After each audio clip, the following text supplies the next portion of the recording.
Good morning, guys. Good morning. Welcome back. How are y'all doing? Doing well today. Yeah. Hope you are. Oh, daylight savings time's rough, but I'm getting there. Hey, but good news, the Senate, I think, unanimously voted to end it. Ooh, good. I don't like it. Anyway, so we have coming up in Sunday after this airs, we have a very big special celebration happening. Do y'all know what that is? No, what is it? No. Okay, so St. Matthew's was founded in 1840, but St. Matthew's has not always been on King Street. And so we are going to be celebrating the 150th anniversary of St. Matthew's being on King Street. And actually our nave, our sanctuary, turns 150 years old. 150. We should sing happy birthday. Should we do that now? Oh my God. Happy birthday to you. Happy birthday to you. Happy birthday, St. Matthew's nave. Oh, happy birthday to you. And many We needed more. Jason here. That's what we needed. We needed Jason. Yes. Yes. Well, Okay. that's a great celebration. 150 years. Oh, she's had work done, you know. Oh yeah. Yeah. She's had some work done. She's had Yeah. some Well, 150 facelift. years. That's a long time. Yeah. She's been through floods, earthquakes, hurricanes, fire. She's been through a lot, but she's still hanging on. She was built right after the Civil War, which was like a tough time to build. I Yeah. love, Dr. Ogerson tells that story, and I love that story that he tells about how the people of St. Matthew's were so faithful and bold and maybe even a little silly that after the city was in such destruction and South was in such destruction after the Civil War, they said, well, let's build this huge temple to God, and we're going to worship there. And they did, and it took several years. And that is a bold move of faith for us to do. So 150 years later, that's a real important thing for us to think about. If I remember this correctly, it was the tallest structure. St. Matthew's nave was the tallest structure in South Carolina until I think I'm right about this, the mid-70s, 1970s, when a building in Columbia was built. Before that time, it was the largest. And there is an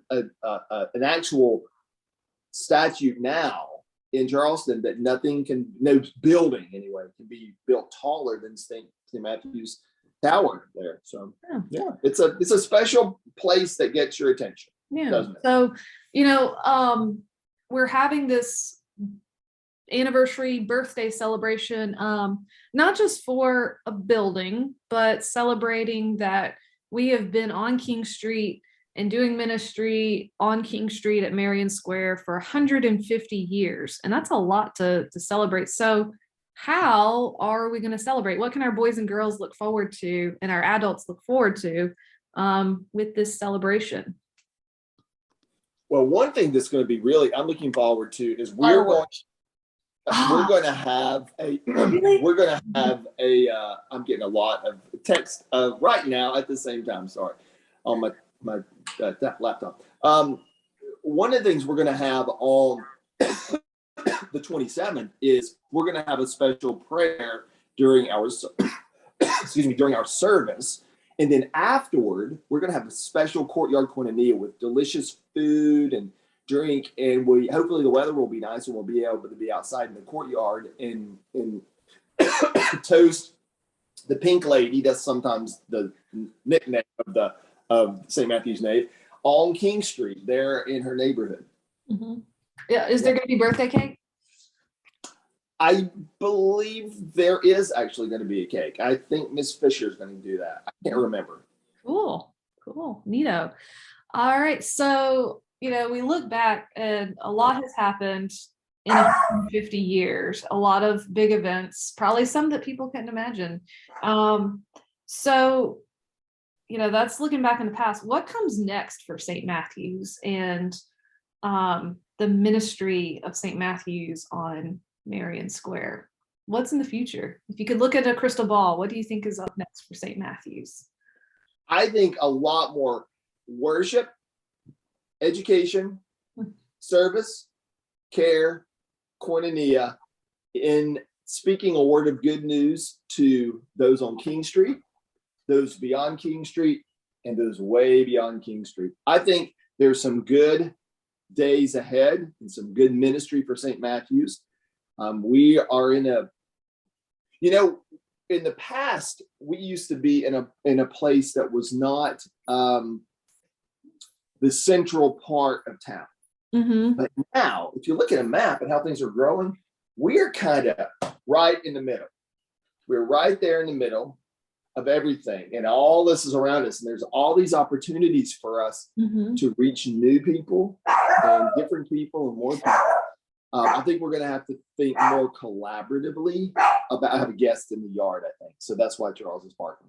Oh, Charles has some input he wants to share. He doesn't have input. I think there are lots of opportunities for us to think imaginatively, innovatively, and like boys and girls, that's the word for big ideas. We need to use big ideas and use our imaginations to determine where might we go in the future. We're really sitting in a point where we get to re-envision what ministry looks like, and how we can be more collaborative, not only with our neighbors, but with other businesses surrounding us as we look to the future. Yeah. It's interesting as you look back over time, as you look at a map of Charleston and you see how the shape of it in terms of the buildings, the skyline has changed over time physically. If you look at St. Matthew's in the last 150 years, how it's changed, because we had the nave, and then we had a parish ed building that went up, and then we added on to it because our ministry grew, and then we added on to that. And then there's the Morrow building. And so even the physical shape of St. Matthew's has changed based on the needs of our ministry. I think we'll continue to see that the shape of St. Matthew's literally change. But then there's also this idea of the reach of St. Matthew's, and we're reaching farther than ever because of internet. We've learned that through COVID. So I think our ministries are going to be influenced by, kind of like what Pastor Eric said, the community around us. We're going to keep connecting with that community around us, and then we're going to keep reaching farther than ever before. Lots of things to look forward to. Oh, and we're doing something on the 28th too, aren't we? We are, and that's going to be a fun day. So on the 28th, the next day, which was actually the day of the birthday, the dedication, which was Maundy Thursday that year, we are going to gather, invite people to gather at St. Johannes, kind of our parent church, over on Hazel Street, and we're going to have a liturgical procession, a big parade from St. Johannes all the way over to St. Matthew's. And then we're going to say a prayer in the courtyard or in the nave at St. Matthew's. And we invite everybody, boys and girls and grown-ups, to come and be part of that parade. Part of that parade. I think you should get a little Beretta and let Charles be in the parade. Yeah. Charles is an inside dog. He doesn't like to be outside. Yeah. Well, that's awesome. So a lot of neat things to look forward to in celebrating 150 years on King Street. And we'll see what the future brings. There's a lot of exciting possibility in the future. Absolutely. And maybe our boys and girls have some ideas. I mean, they're the ones that are going to be seeing it unfold into the future. Maybe they have some ideas. And they're going to be the ones doing it. That's a great point. They are. They're our present and our future, and they're going to be the ones who are doing it. So we should ask them what they think about all this stuff, because we won't be here, but they will. Yeah. What will St. Matthew's be up to in the future, boys and girls?